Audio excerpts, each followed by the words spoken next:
Brandon here from B2R Investing and Financial Talk.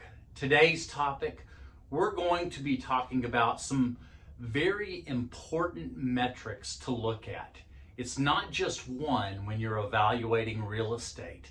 These are going to be a little more advanced that I think you will appreciate. If you're early in the stages, you're going to be that much more knowledgeable as you look at these different metrics to evaluate the properties, not just your first purchase, but multiple purchases down the road, and even times when you choose to convert those properties with a 1031 exchange. Nailing financial freedom, one build at a time. So let's get started. Today, I want to talk about a couple of metrics, a couple of ratios that you want to understand. It's not just the numbers. It's what we from the financial industry call common sizing. That is taking, maybe it's the revenue, maybe it's the purchase price, that hard number, and then converting numbers into percentages. And those percentages tell you something and allow you to evaluate it compared to other properties, of how efficient that property is.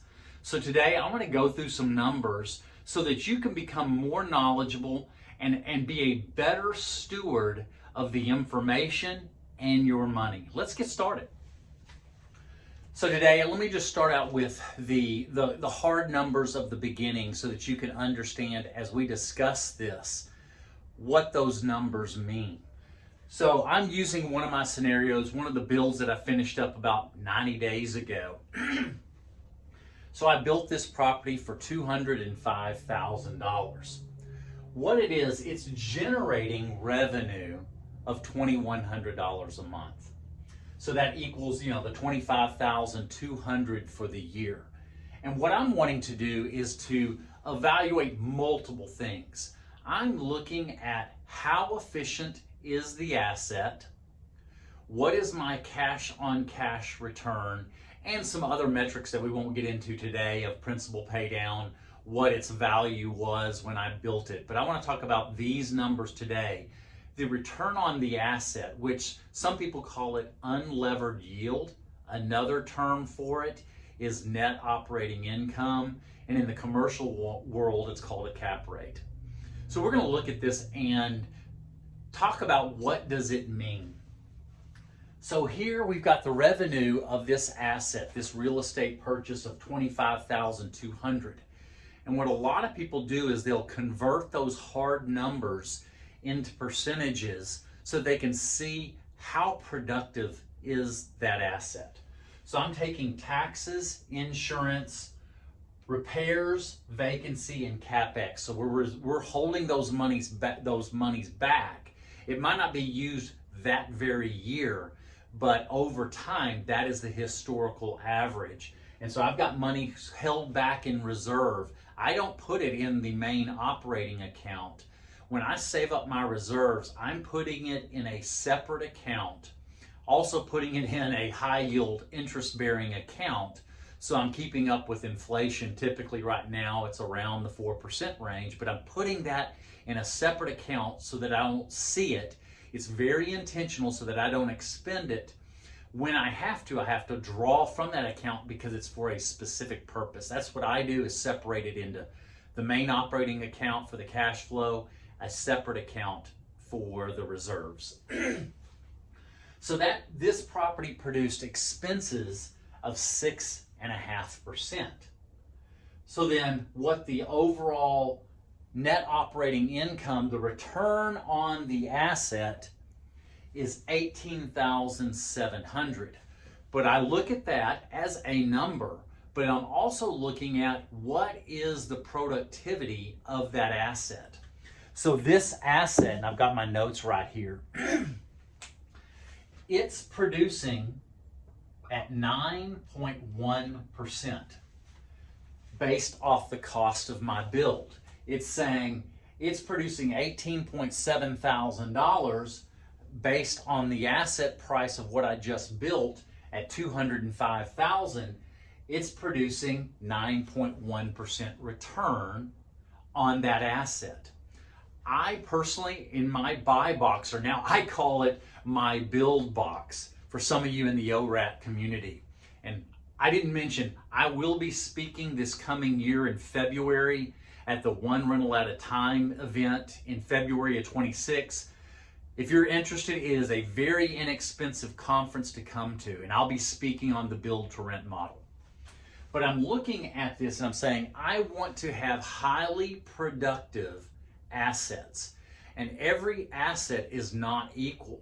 There might be areas in my asset purchases that I have, maybe it's higher taxes, higher insurance, or some other expense that causes that asset to not produce as an efficient of a return.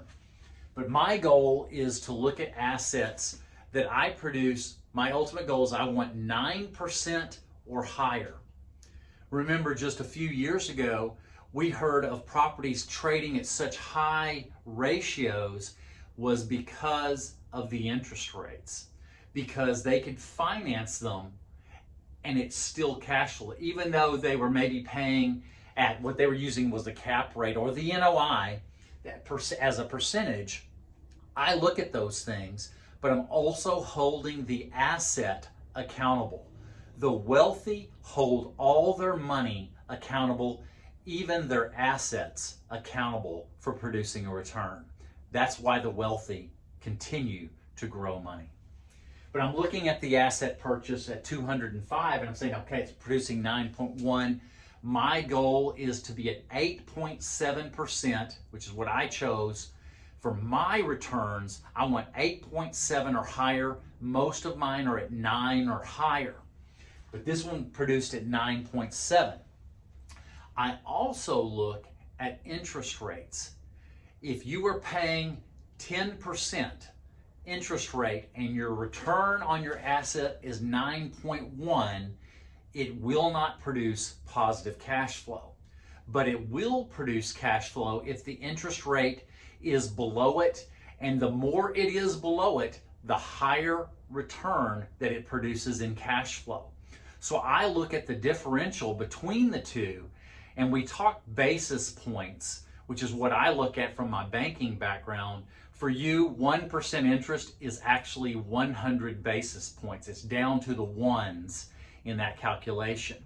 And I'm looking for things to get at least, at minimum, 150 basis points or 1.5%. But I'm looking, ideally, I want all of mine to be 200 basis points or lower. So if I'm looking at interest rates at, let's just say 7, I want to have a return on asset to be above 9% on the asset I'm purchasing. So there's, like I said, there's multiple things that I look at when I'm evaluating. But then also, if you're down the road, if you're looking at all of your properties that you have, which one you should convert to maybe a different property, sell it in a 1031 exchange and move it into a higher productive asset. You're also looking at multiple metrics, but return on asset or unlevered yield should be one of them. You want to upgrade into more productive assets.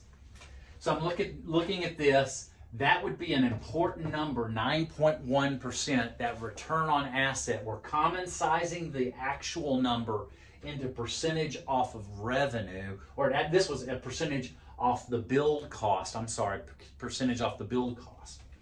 But let's look at, okay, now, another number I look at is if I'm going to put money down, and I put 2 scenarios for evaluation. I'm saying I'm putting $32,000 into the project. That includes 10% down and a $12,000 for closing costs and buying down points. That's what I look at and evaluate this. The reason I'm able to do 10% down is because this one appraises at 20% higher than my build cost. So I am choosing to start out at a 70% loan to value from day one, but actual cash in is 10% plus closing costs. So my principal and interest is 4.8 $14,200 in principal and interest cost for the year, producing cash flow of $4,500, resulting in $370 a month in cash flow. There's several things with that, and I'm going to put down, here is my cash on cash return. It's a rough number. It's 13.9% cash on cash return. I am looking for returns of 10% or higher. You can, and I look for minimum cash flow of at least $250. You must have both numbers. What if you put no money down and you received $1 a month in cash flow with no money down? That would be an infinite return. But I would say that is not a good investment. You have no margin for error. So I put a minimum dollar amount and a percentage amount. So I look at starting at $250 a month, minimum cash flow with a 10% cash on cash return or higher. So I'm looking at those two things because I want to give margin if cost, say my taxes increased, what if my insurance increased? I would still have decent margin and not be worried of going into the negative. But if you were at $1, I would say even sometimes at $100, your insurance doubles, which we have seen that over the last couple of years, you can go negative. And that is why I counsel and recommend to you starting out at $250. My goals are even changing, and I'm growing with this as I'm getting more sophisticated. I'm wanting to start at $300 and higher on all my investments. So this one produced at 13.9. It's still, this number doesn't change because that does not include the mortgage. I'm still getting a 9.1%. Very efficient, holding that asset accountable. I'm looking at 8.7 or higher. This one is at 9.1, but I'm also looking at now it's above $300 cash flow per door, and I'm holding the actual cash that I have into it accountable. So not only am I holding my asset accountable with the 9.1, now I'm holding the amount of money I have in the deal at the $32,000. I'm equaling a 13.9% return on my money day one.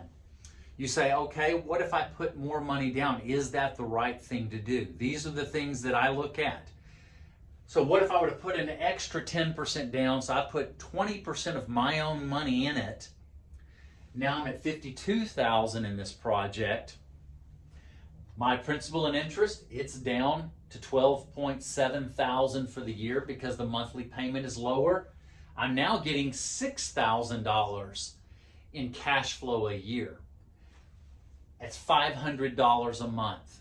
That's good. We want that $500 a month. Maybe that's the strategy you want. You have the money, you're not concerned on the return, you're wanting the cash flow. That's okay. I'm looking at this from the beginning. I'm still in growth mode. I want the efficient return of the cash that I have into it, holding that cash on cash from day one, and in knowing with appreciation of rents over time and other things you can pull the levers down the road of refinancing. I want to start at $300. So this one is getting $500 a month. Is that a good return for me in growth mode? Well, this one is getting 11.5% cash on cash return. So for me, this would not be the right strategy in that I have a lower starting balance. I'm at 60% loan to value because I put that extra 10% in, but I'm only getting 11% return on my money. I'm looking at it saying, you know, I'm going to take that 20. I still have more properties to acquire.